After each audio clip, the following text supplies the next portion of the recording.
All right. So, welcome to the session on partnership and empowering people to end factory farming.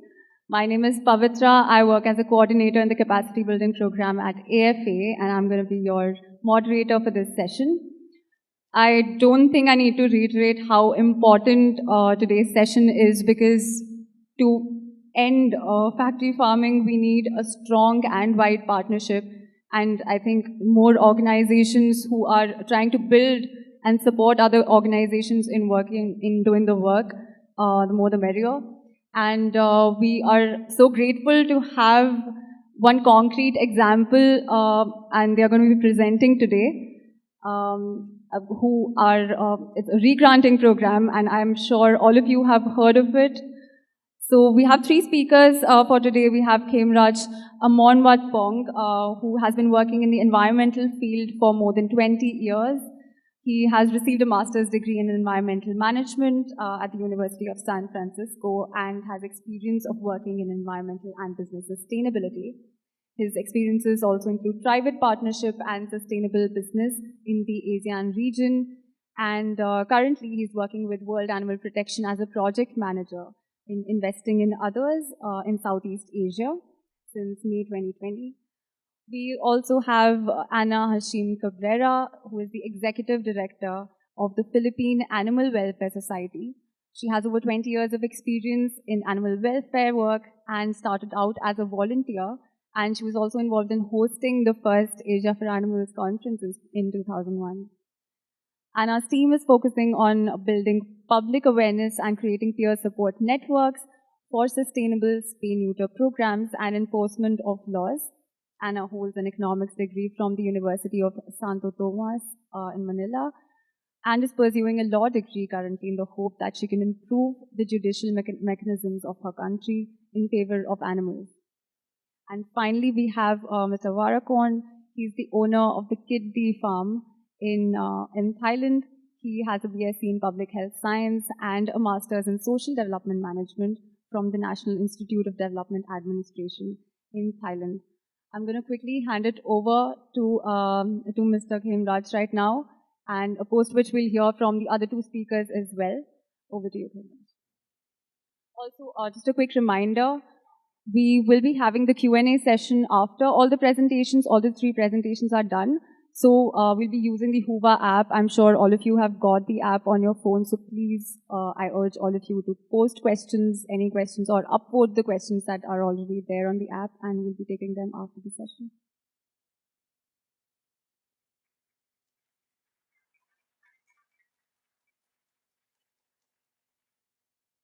Thank you, Pavitra. I would like to invite Anna and House here joining us. Hi, everyone. Hi, everyone.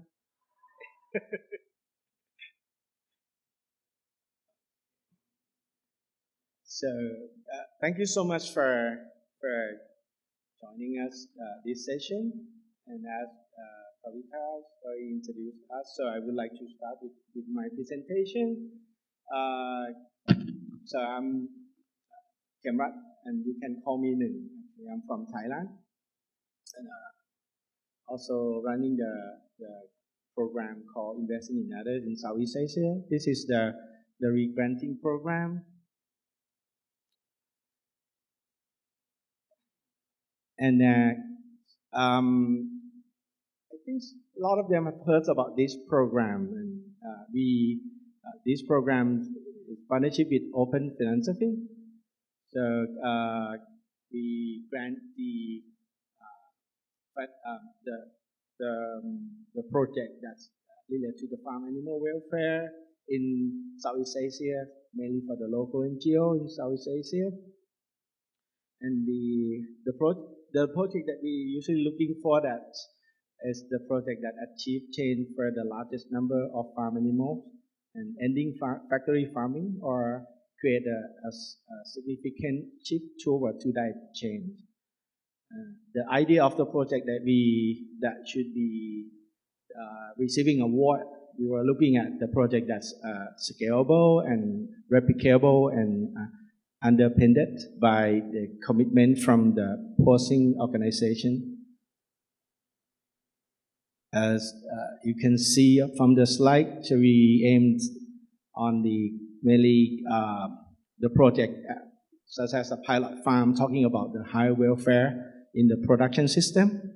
At the same time, they're looking for the project that's that relate to the policy advocacy change or corporate change.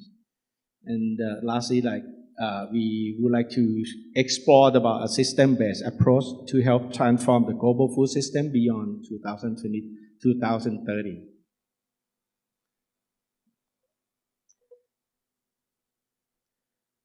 So the program has been started from 2021, and on the first phase, we had that 1-year grant.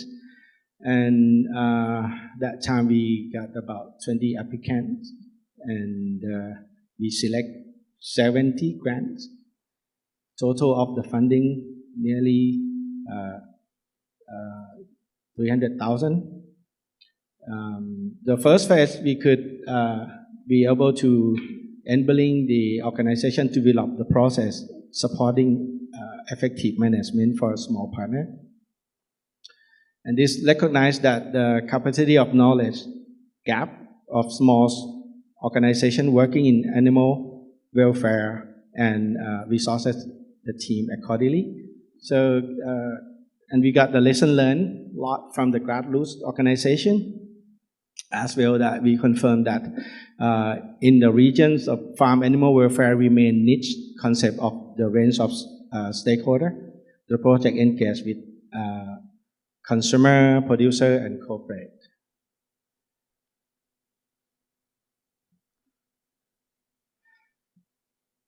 And we have a second phase, started from the 2022. We grant the totals nearly $550,000 with 8 grantees. So the phase 2 we built on the success of the first phase. So we more concentrate on the building capacity for the local NGO in Southeast Asia. So all of the grantees that we fund based head office in Southeast Asia, not other regional office or international NGO. And the second phase we expand from 1-year project grant to 2-year project grant, because we know that some of activities like policy, advocacy, changes take longer time in terms of implementing.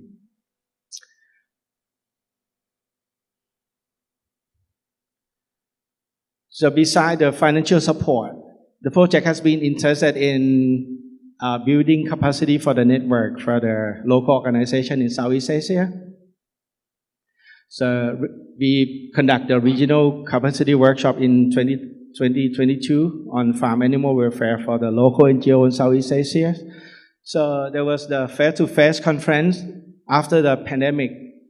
It was the first time that we meet face-to-face, and we have to fly people around Southeast Asia and each country come to Bangkok, to Thailand, and it was very challenging that time because we have a there was a restriction of the traveling. But when we met, this is very good opportunity to meet with the network and team. That was the first workshop. So the main session that we had was we were talking about the global trend on farm animal welfare and world animal protection food system strategies. And another session is about the building capacity on farms animal welfare conducted by the research and animal welfare team at World Animal Protection. And the third session, we were talking about the sharing knowledge from each grantee project.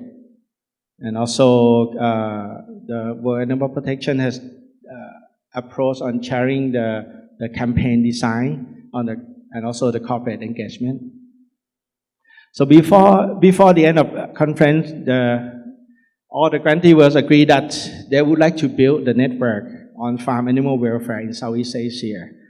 And they would like to conduct also share learning session again in the future. So we learn from that, and this is thing that we would like to show. One of the main outcome that we would like to see from the project is about the impact of the animal welfare. So the animal impact is one of the main outcome that we could see how is the farm welfare is improved. And as you see, we have the first phase on the direct animal impact. It was about 4 million animal. And the second phase, we started from last year until May 2023. So now we have about 140,000 direct impact. So the direct impact we were looking for is about the program that's related to like welfare improvement or direct reduce meat consumption. And if you look at another impact, talking about the potential impact, the total of the potential impact with the whole program right now is about 400 billion animals. So that one is including all farms and every project. We talk about laying hen, shrimp farm, boiler chicken farm, and fish farm, and also the activity that they were doing more like advocacy chain, try to change the regulation in those country contexts. Also the diet chip. So this is quite very long-term achievement, and we hope that is to change from the impact, potential impact to direct impact, and this couldn't be 1 year for changing, and it takes time to do that. So the organization World Animal Protection have the idea together with the team, and also this is to show the food strategies that we have, and they will talk about like transformation and incremental change. If you look at on the right side of the infographic, so this is micro change. When we talk about micro change, it's talking about the first step of the changing. Let's say try to improve farm animal welfare using the standard. So the standard that we recommend right now, example like responsible minimum standards from farm initiative, and also the better chicken commitment. So those kind of things that could be the first step. And on the left-hand side, talk about systemic change. So this is long-term, and this is talking about like diet shift or diet change or diversity. And if you want to hear more about this, you could go to the session tomorrow, and Mark Deere, he's here, so to present at the session on the big battle session tomorrow, the fight for big battles. Yeah. And if you look at in the middle, so because of micro change, when we talk about the standards, mainly we are talking about the industrial farms or intensive farm, and that standard is meant to be that for change or for transform those farms. But in terms of the good life or good living for the animals, we cannot really use that standard. So we are thinking of if this could be a hope, so that could be a good place for the animals. So in the middle, like a pig and chicken were talking about. So the factory farming cannot be high welfare by definition. It will never offer good life for animals. So this is a question that we need to look for it. And then we're thinking about how could we bring these ideas to the network. So while we are planning on the food system strategy, we also learn from the partner, from the grantees. And we conduct the second conference, but it was the virtual conference on the last August. And we learned a lot from this conference when they were exchanging ideas on the learning from each other, and also the ideas on the futures, ideas of each project, and they could share. So this could be, and later on we had the ideas on the building the network in Southeast Asia called Farm Animal Network Southeast Asia, or FANCY. And this is will be the new initiative. And the FANCY ideas is about the transforming the current food system that places animal in cruelty, and also try to push immediately change for animal in current system. And how we get there by expanding the network of farm animal welfare, and also providing campaigning resources, technical support on farms animal welfare, and the communication resources.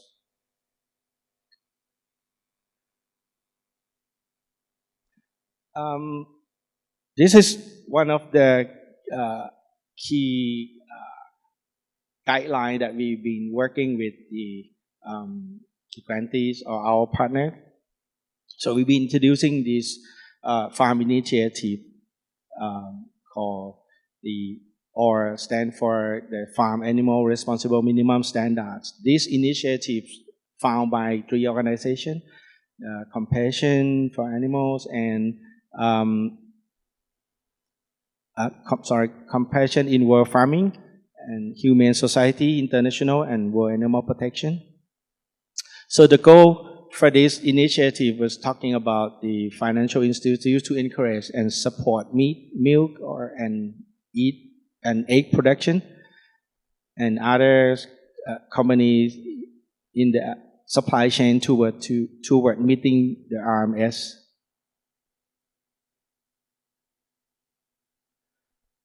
And the responsible minimum standard, or RMS, they're available in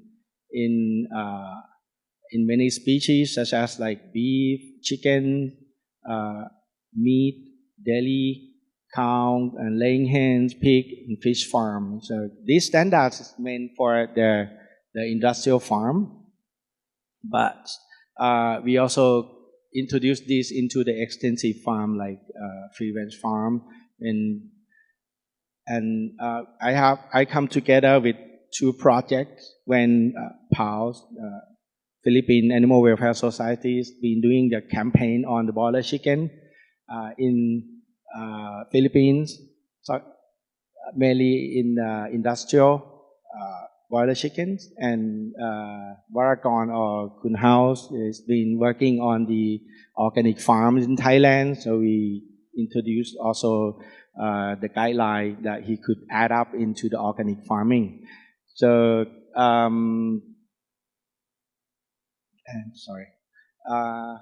would like to hand over to Anna on your project.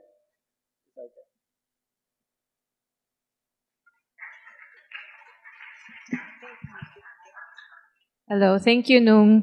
I'm here to talk about how research helped us in engaging corporates and driving policy change. And this is for broiler chickens, chickens used for meat. My presentation.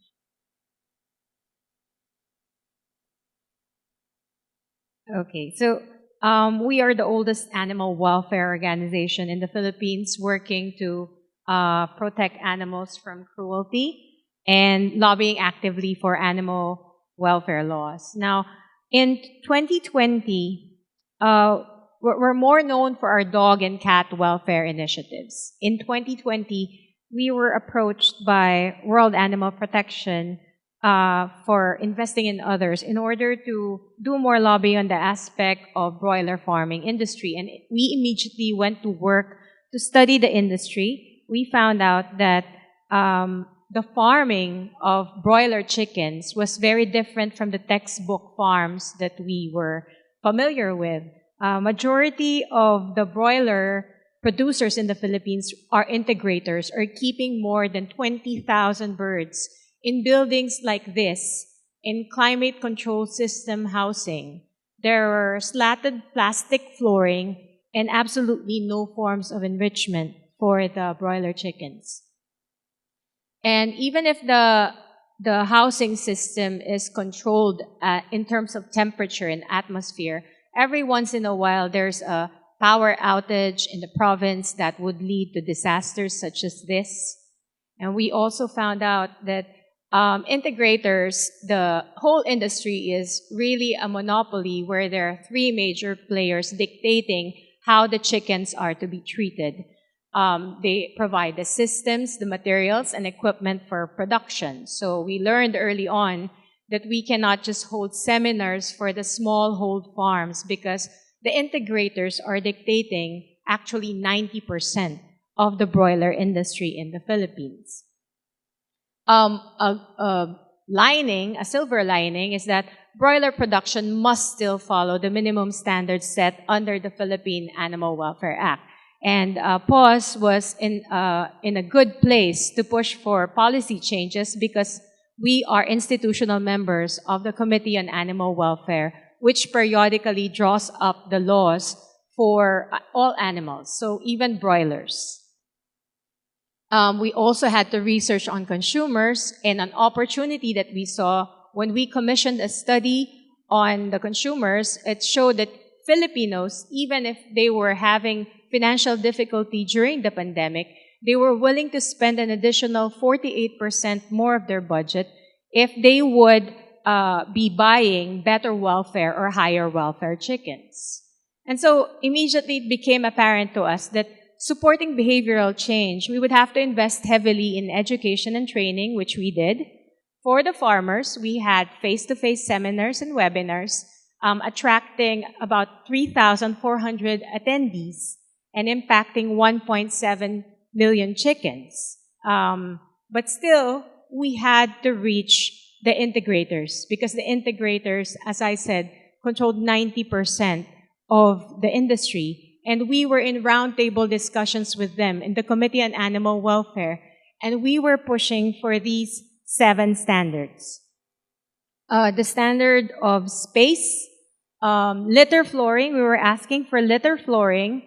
We were asking as well for enrichment, the provision of purchase and pecking materials, using chickens which were not growing more than 50 grams a day, light, rest hours, and a stocking density. Of all these asks, the most contentious and the ones which faced the biggest resistance from the integrators were number 2, litter flooring, number 4, growth rate, and number 3, enrichment or the provision of purchase and pecking materials.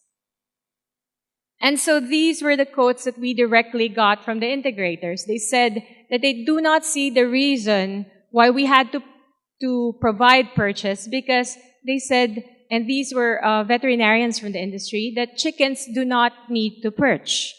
And chickens who perch were actually chickens that were not growing properly and had to be culled. They said that if broilers perched, they will develop muscles and the chicken meat will be tougher for the consumers to chew on. Another resistance was that towards the provision of litter.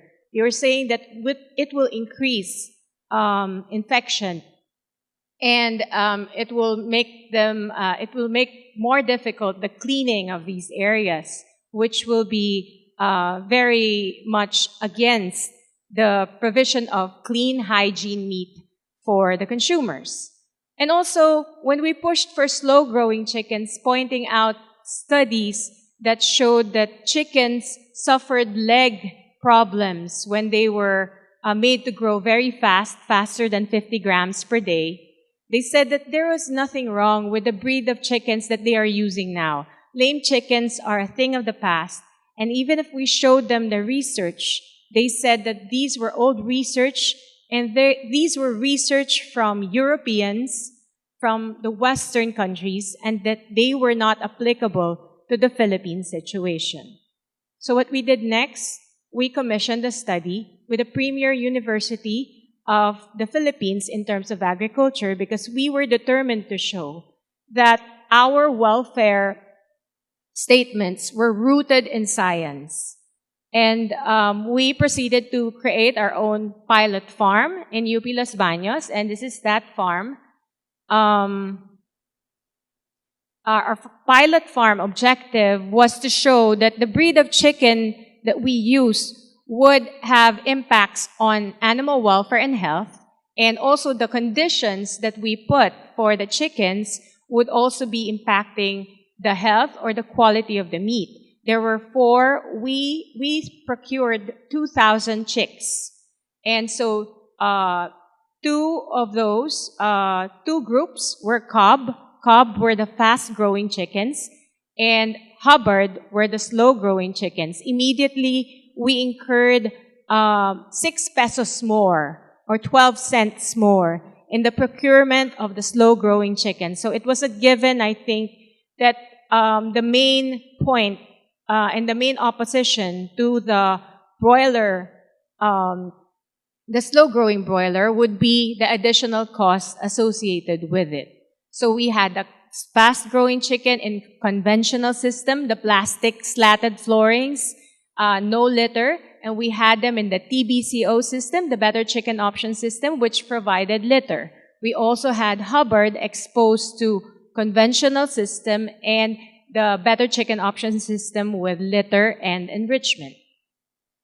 And so these are the birds. We provided the purchase, and we were able to show that chickens do perch, even broiler chickens. We monitored the slow-growing and the fast-growing chickens. This was how our farm looked like, the only limitation being that we weren't able to do it in a climate-controlled housing system or the building that I showed you earlier. This was an open-sided housing. And you can see that the chicken on the being held, the white chicken, is the fast-growing one. The brown one is the Hubbard, which is the slow-growing chicken. We harvested the chickens at 42 days, and we monitored their slaughter. The industry average is actually 30 days, but we waited for the slow-growing chicken to reach 1.2 kilograms, and we studied meat quality. We had interesting findings from the pilot farm, and there are many, but to summarize these findings, there were 3 main findings: that the fast-growing chickens did very poorly in litter environment because they were not moving around much. And the slow-growing chickens were more active and could be seen as too bothersome in terms of harvesting them because they were always moving around. Here is a picture of a chicken actually making its way out of its cage because it was active and healthy. And the most important finding was that the quality of the slow-growing chickens were the same quality as the fast-growing ones. Their meat was not tougher as a result of their perching, and they even exhibited better gut health. So overall, all the fears initially expressed by the industry were unfounded, and they were only right about one other thing, that higher welfare chicken would cost more to produce and would result in lower net margins for them. So, because of this study, we were able to incorporate these 7 standards into Philippine law, but not as a mandatory provision. The vets from the industry finally relented and said, okay, you can put that in because we are recognizing that these are animal welfare concerns. In the absence of slow-growing chickens that we could supply to our partner corporates, they were expressing their support already. They put out signs that they are looking into sources of higher welfare chickens as recommended by PAWS.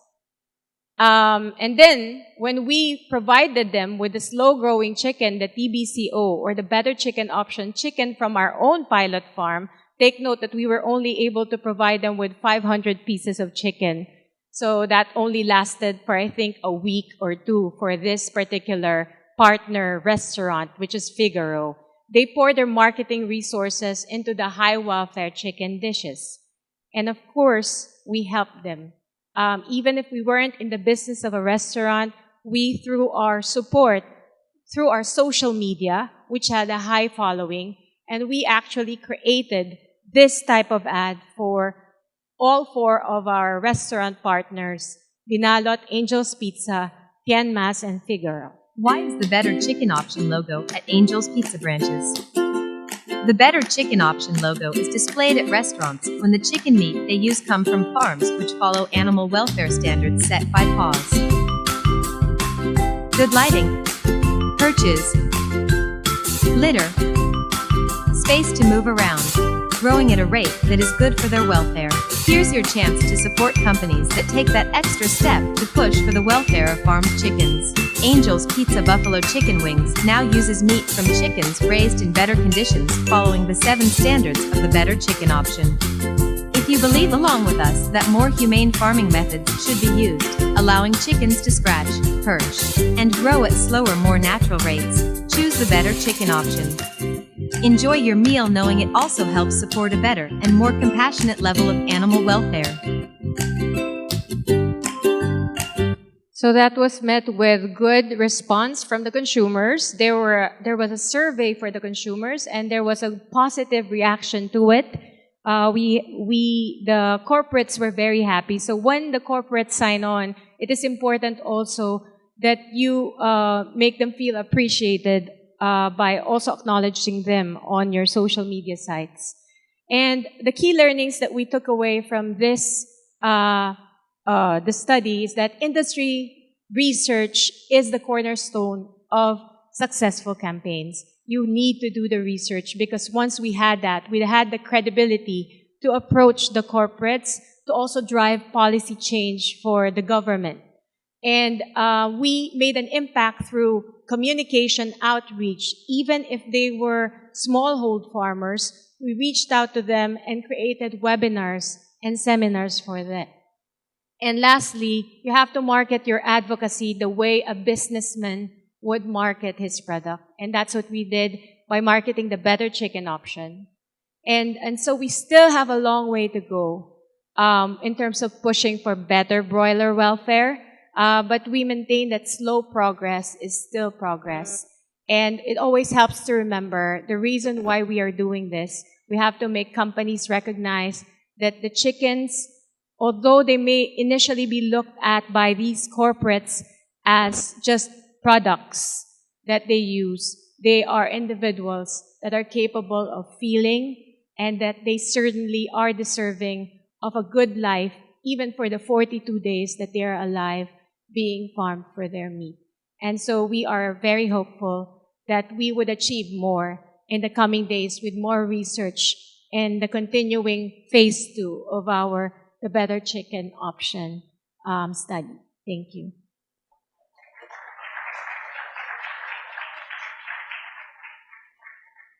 Thank you, Anna. So you hear the project from Philippines that they've been doing on the boiler chicken campaign for like 3 years already. But they also try to approach this to the regulation change and the evidence that they want to show this.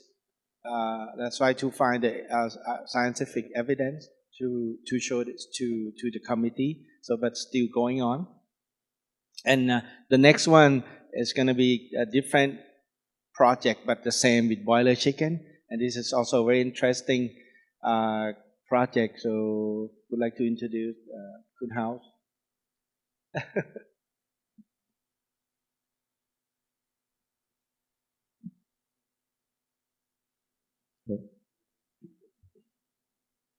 ladies and gentlemen. My name is House.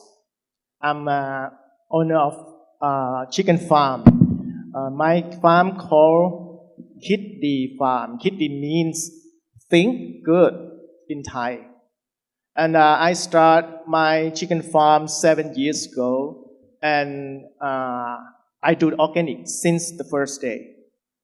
And last year, we met WAP, World Animal Protection, and they give me some ideas about the chicken's welfare. And at the beginning, I'm confused that what is organic and what is welfare, higher welfare, because in organic standard, it's already talk about welfare of the chicken. But anyway, by 1 year later, the presentation is according to my real experience, and this is from my job routinely. So okay, this is the farm that I own today, and before last year, when we start, we can raise only 200 birds in my area, according to Thai organic standard. It's what limited by the free range area. You know that by the organic standard. In the shelter, you can raise only 5 birds per square meter, and in the free range, 1 bird needs 4 square meter to roaming around. So, by the area of this room, I can raise only 100 chicken. But because it's a challenge for me to work with World Animal Protection, so I start extending my farm, and we can increase now from 200 birds to 1,000 birds, and we can have 3 crops in 1 year. So now the capacity of my farm raised to about 2,000 to 3,000 birds a year. And what we already done is we learn a lot about the chicken behavior. We learn a lot about chicken behavior. We improve the living environment. I'll show you later. And we change the chicken feed. Actually, in organic standard, 80% of the feed is come from organic material. But because we can do more than that, so we use we try to I find more, and then we can have 100% organic material for the feed. Maximize the users grow food for chicken and fish farm. Okay, I'll show you later about this. And behind our farm, we have Sulanali University, who is the breeder of the Khemratch chicken that we raise. The university still do a lot of research about the chicken that they breed. Finally, we try hard. We try to improve the meat of the chicken, and we are researching, and finally we can have meat, which is functional meat. And the last one, working with local government is something is difficult, but it's on the way. And after 1 year, this is the conclusion that I have. Actually, organic and welfare, higher welfare is the same thing, but it came from different contexts. The left-hand side, this is the organic. In Thailand, we have the certification that called DLD organic, which is more It's the same as the international organic standard. Use no chemical. Recommended to have an appropriate chicken house with good environment and natural light. And the intention of the standard is more on the meat quality. This is the different context that I talk. In organic, we mention about food of human that is harmless. So almost everything that you do in the farm came from the harmless meat perspective. But by 1 year that I work with the WAP, we learned set standard on the space for chicken related to the behavior of the chicken.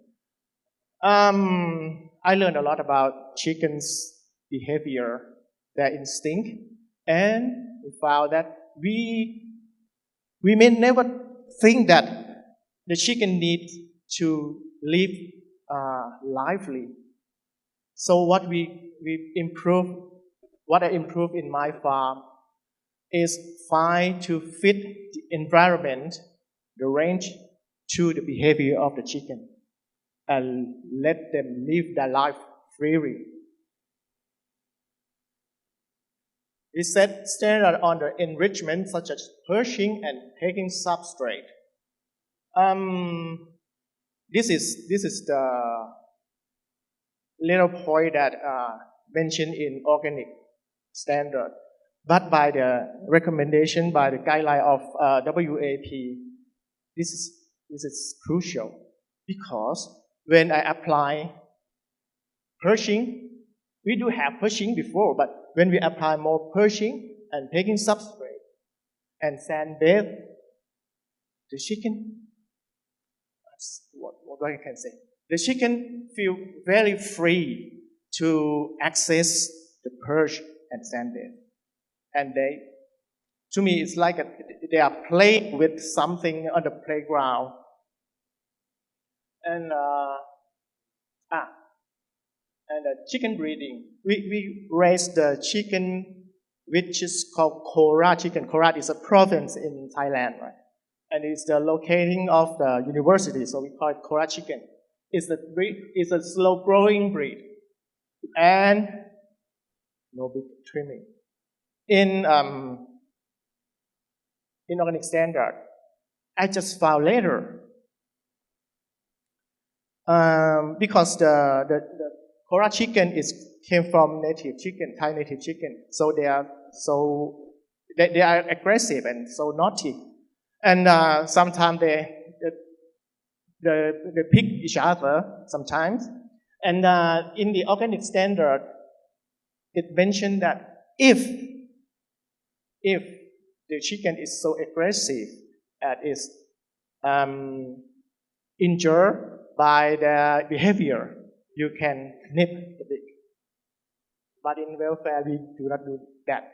And I never do it. Okay. I brought one-day chicken from university, from the Suranali University. And this is incubating about 1 or 2 weeks. And after 6 weeks, I moved them to the free range. And this is the feed. This is the soybean, the protein base. This is mung bean, another protein base. This is rice, this is corn. No GMO. And we mix it. This is ripe from here. This fish meal, I'll tell you later. Soybean, mung bean, and corn meal. And we make it in pellet. And this is another thing that's interesting. Because we do organic farming, we have a big pond, a natural pond to keep water for the plant. And then I breed of tilapia. I raise tilapia in the pond. And because chicken needs also the protein from animal, from fish. They need methionine. But the methionine came from fish. So we raise fish, it's tilapia, and we harvest twice a year and dry it. I dry it and bake it and then build it and put as an additional in the feed. In organic we don't use antibiotic. So we use herb. This is Thai herb. This is lemongrass. And this is we call it Vatalajone, the one that can heal COVID-19. Special herb in Thailand. And we mix it in the feed. So this is the way that we protect our chicken from illness.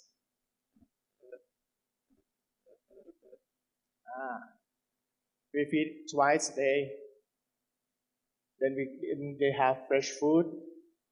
This is one of this is the shelter of the biggest free range in my farm. This is another one. And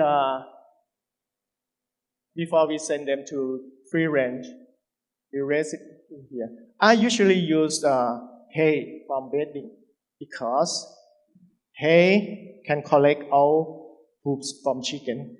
And after 2 months, I collect all the hay, put it in the bag, and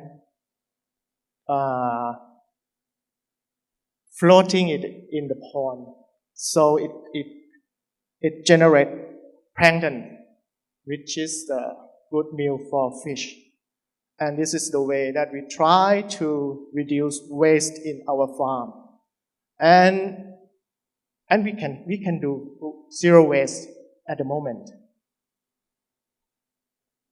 This is another enrichment. This is worm, black soldier fly worm. It's a high protein. This is good for chicken.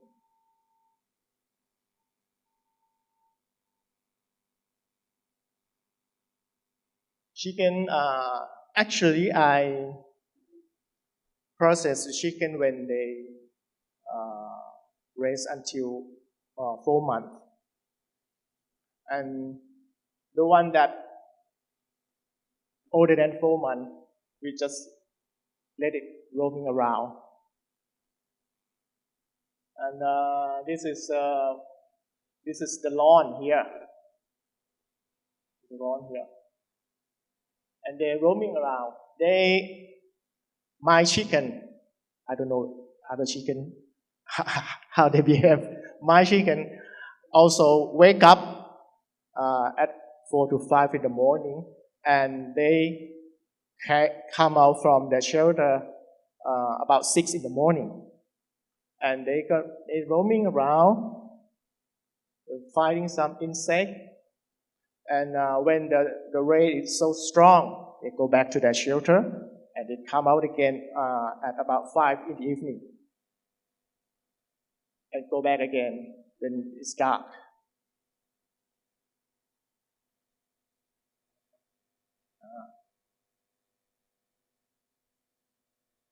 This shelter is 60 square meter. We can raise 300 chicken by the standard of organic Thailand. And this is another one. You can see we have a small canal, and we have tilapia in this canal. And as I told you, we harvest 2 times in 1 year.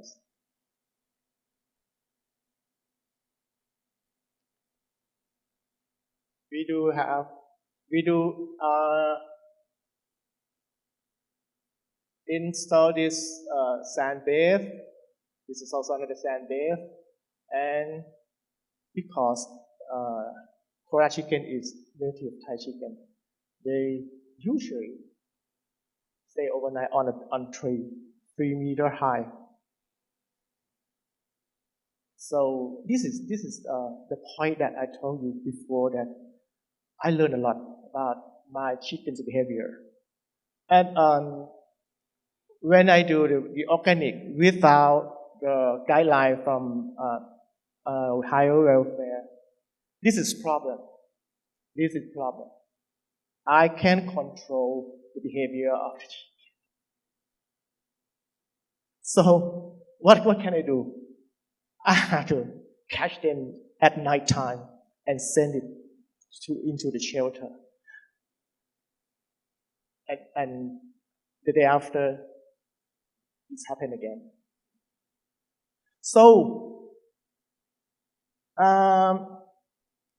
why don't you understand your chicken?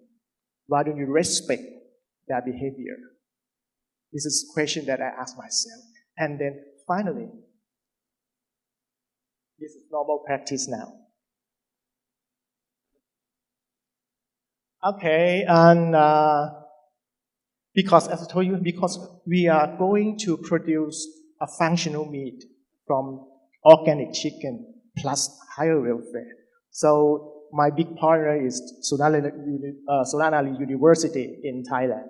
We send our chicken there to analyze. And in Khemratch chicken, there's a lot of crucial amino acid that which is good for babies' growth.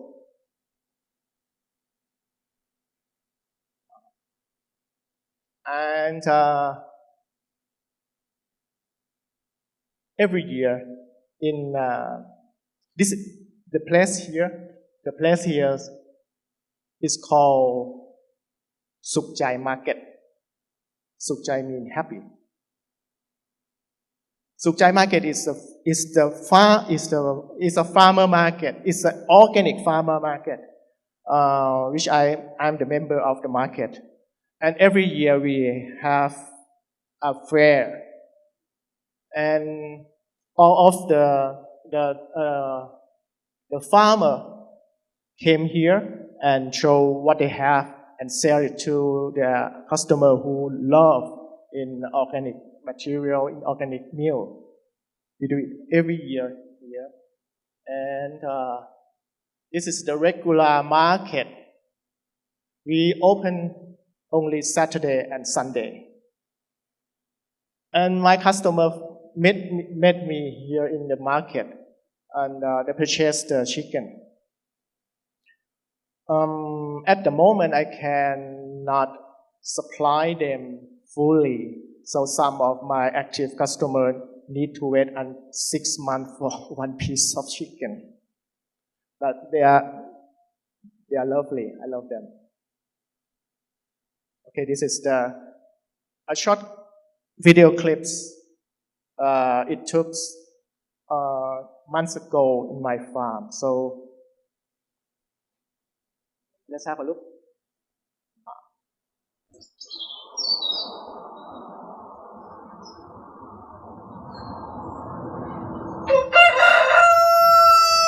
Wake up. Chicken is a kind of animal that they have claw, they have beak. Usually they dig the earth or the sand, find more food. We copy the nature here. Then the chicken can spend their life according to their behavior. By their behavior, we saw they are very joyful when they run around, when they dig the sand.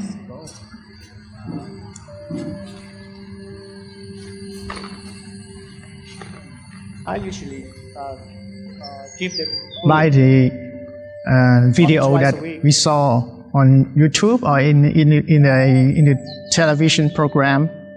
It's a pity that chicken spend their life in the closed system. Is sad.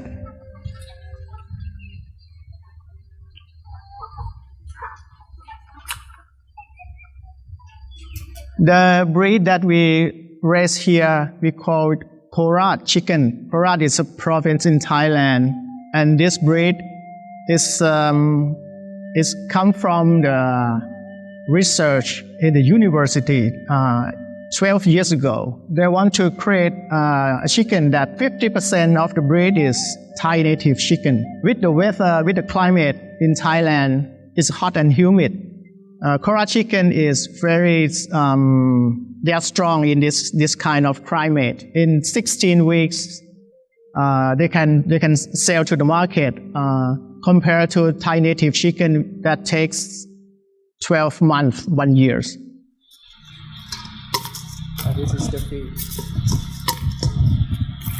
The yellow color is สำหรับไก่ที่นี่นะกินอาหารที่เป็นธัญพืชนะครับซึ่งก็ได้แก่มีปลายข้าวเนาะมีข้าวโพดนะครับมีถั่วเหลืองมีถั่วเขียวนะครับหลักๆเราให้ตามนี้ซึ่งต้องบอกว่าทั้งหมดเนี่ยคือเกรดแบบออร์แกนิกนะครับเขากินอาหารเกรดออร์แกนิกคนเรายังไม่มีโอกาสได้กินอาหารเกรดออร์แกนิกขนาดนี้เลยแต่ไก่เนี่ยเราต้องเลี้ยงเขาด้วยระบบนี้เพื่อให้เขาปลอดจากสารเคมีจริงๆนะครับนี่ตามข้อกำหนดเลยและเมื่อไก่เนี่ยปลอดสารเคมีนั่นหมายถึงว่าผู้บริโภคก็ได้รับเนื้อที่ปราศจากสารเคมีตกค้างแน่ๆ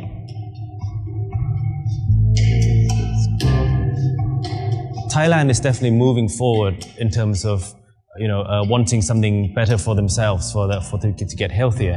With this project, working with Khun House's farm to supply the high welfare chickens for us, we're connecting Khun House to our partners, restaurants, caterers in Bangkok, who are willing to change their menus from farm factory chickens to smaller farms chickens, to higher welfare chickens, better quality chickens. One of our goals is to have an impact on the industry as a whole.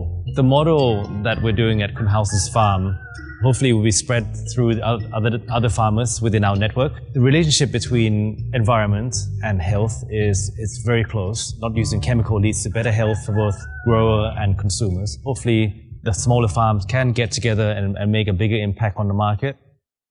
People need space for themselves to be relaxed. Animals too. Chicken need space for their life to spend, living their life fully. Living a life without suffering for livestock is very important for us. It has to be fair, it has to be humane. The recommendation of WAP about the higher welfare of chicken makes me more lively in working with chicken. This program promotes living life fully of the chicken. ความร่วมมือเนี่ยถ้าเริ่มจากทาง World Animal Protection เนี่ยให้ทั้งความรู้นะให้ทั้งข้อมูลให้ทั้งสแตนดาร์ดต่างๆที่เราควรจะทำนะครับเป็นเป้าหมายที่เราควรจะทำก็ยังได้นะฮะตั้งแต่ต้นน้ำถึงปลายน้ำนะครับทางต้นน้ำเนี่ย World Animal Protection เนี่ยก็ให้ข้อมูลจากทางคิดดีฟาร์มนะปฐมเนี่ยก็เหมือนเป็นคนกลางที่มาทำงานด้วยเพราะว่าเราอยากให้เห็นว่าผู้บริโภคก็มีดีมานด์ตรงนี้เหมือนกันคิดดีฟาร์มก็สามารถซัพพลายตรงนี้ได้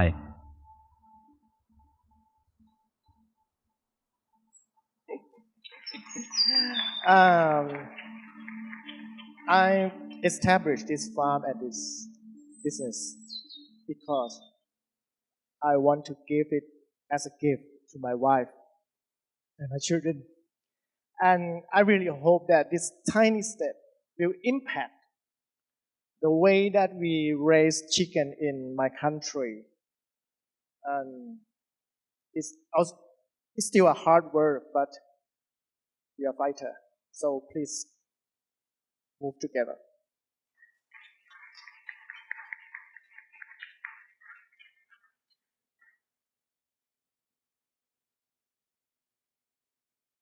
Thank you so much. That was amazing, and thank you for the virtual tour of your beautiful farm as well, Varakorn. We're going to move into the Q&A session. So I think the first one is for Anna. Do your partner companies still use higher welfare chickens? If not, do they still claim that they are using the better chicken, even though they don't procure them from your model farm anymore? I mentioned that earlier, they were using the better chicken option chickens only for a time that they got it from our pilot farm. Because right now, the three major players of the industry do not supply slow-growing chicken. So they only made the claim during the time that they offered the better chicken option in their restaurants. And this was in February, if I'm not mistaken, because we had the farm December freeze them, and they were available for the consumers in February. And so the struggle is to convince the industry to supply slow-growing chicken with all these conditions in their farms. And right now, it isn't there yet. So the partner restaurants, they have signages on the restaurants saying that they are looking at better chicken option suppliers as recommended by PAWS. And the minute it is available, they will be the first ones signing on. And their commitment is actually shown when we had the first 500 out of our pilot farm. They were our first customers. I think I saw one in the mall as well, the Sala restaurant. I'm not sure if it's the same one. But anyway, if any of you are going out for lunch or the next meal, maybe you'll like to check that out. Yeah, so I think the next question can be to both of you, Varakorn and Anna. How do your supporting like other animal welfare groups respond to your work on chicken welfare? And in your case, are Filipinos responding positively to farmed animal welfare work? Yes. In fact, when we launched this, the consumer survey showed that they were very supportive of this. In fact, Figaro and our partner restaurants, they said they got a lot of good reviews from the consumers, and they were very happy about this. The other animal welfare groups were also working together on all aspects of chicken welfare. We have other animal welfare groups working on cage-free eggs. And so when we attend the meeting on the Committee on Animal Welfare, we are one in lobbying for conditions for both the cage-free eggs and broiler chickens. So in that regard, we are very hopeful because our partners in the animal welfare and as well as the consumers are supportive. There's still a long way to go, but we are hopeful that we will see better changes in terms of how broiler chickens are farmed in the Philippines. To me, I will mention about the university, the Sonala University supporting, because Kola chicken is quite a new breed of chicken. It's only 12 years of the research. And I'm the one and the no, but I'm the number one, and now we have another farm too.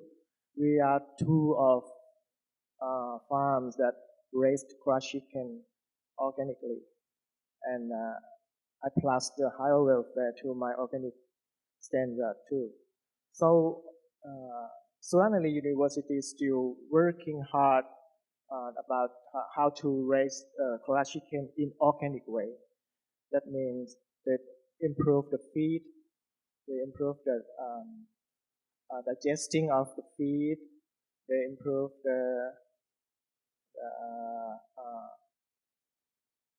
they learn about the behavior and also learn about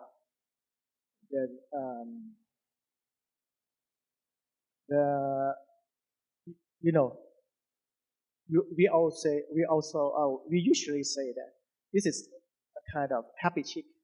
How do you know that it happened? Because the chicken cannot tell you that, yeah, now I'm happy. So something is working on its brain, and the brain drives the behavior of the chicken. So now the university is study very deeply about Kola chicken's brain, how they work, and the form of the brain is different to the commercial one.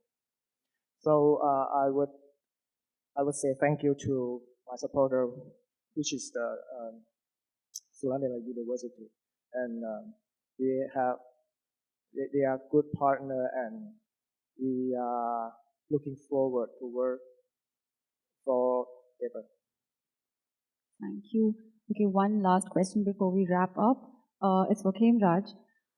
You have built up enormous experience in implementing these projects. So how can we leverage on the best practices and lessons that you've learned from this?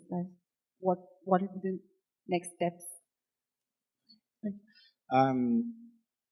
Because of these issues and on farms, animal welfare is very new in this region. So we always learn from each other, from the project in each country, because they've been working in the context of each country. So we cannot tell which one is the best practice, but we try to use this as a showcase and guideline, and later on that we can use this as a example. And we want to expand this network, not just only for this project, but we want to expand the network of organization or the farm animal welfare to have a bigger in this region. That's why we design the fancy. So this is more on the networking in this region.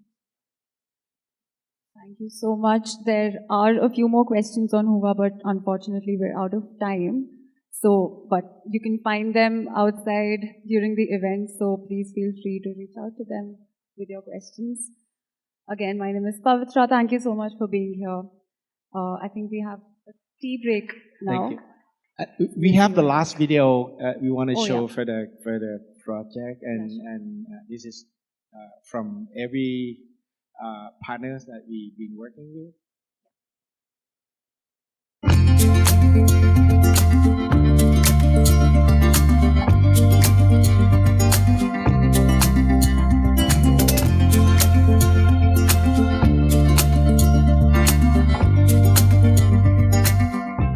So this grant will mean a lot on different ends of our organization. On the upstream end, we're able to work together with Sukchai Foundation with the organic farmers, introducing World Animal Protection's policy to them, ask them to adopt this and change as much as they can for the well-being of the animals. On the downstream end, Pathom ourselves will be able to create new plant-based food based on what the farmers have or new welfare meat, use that to create new products, innovate new things for our community and the local Thai market. ขอบคุณนะครับสำหรับโอกาสที่ให้ปฐม Organic Living เนี่ยมาเป็นส่วนหนึ่งของโปรเจกต์นี้นะครับแล้วก็ให้โอกาสที่ไปทำงานเกษตรกรแล้วก็ร่วมขยายภาพเรื่อง Animal Welfare ให้คนไทยได้รู้จักครับ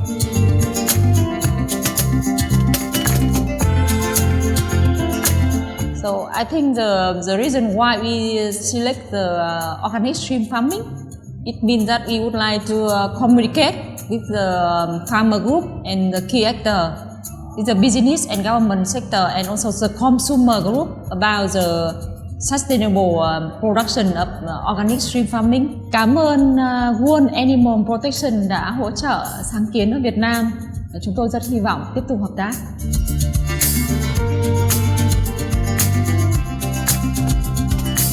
Increase our power, I think, because while we work in the Philippines, the World Animal Protection is an international group with a huge impact and huge influence. Maraming salamat sa World Animal Protection for giving us funding dito sa project. And makikita na natin na check ang chicken with a better chicken option.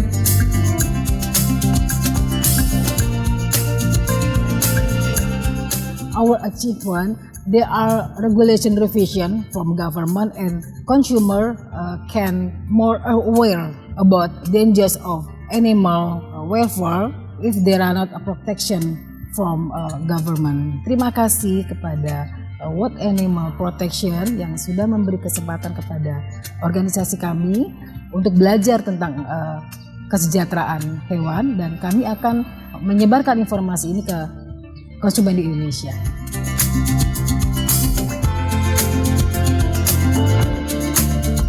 With this project, World Animal Protection have given us the chance to reach our goal of 10,000 hens at the end of project.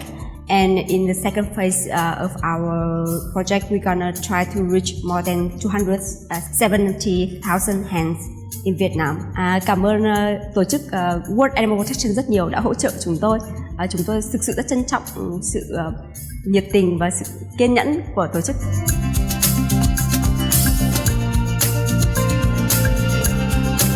Thai Organic Consumer Association, which was founded about 3 years ago. But I've been working with organic farmers, trying to actually change conventional farmer to organic farmers for over 10 years. ก็ขอบคุณนะครับ World Animal Protection สำหรับการสนับสนุนครั้งนี้นะที่เราจะสร้างการเปลี่ยนแปลง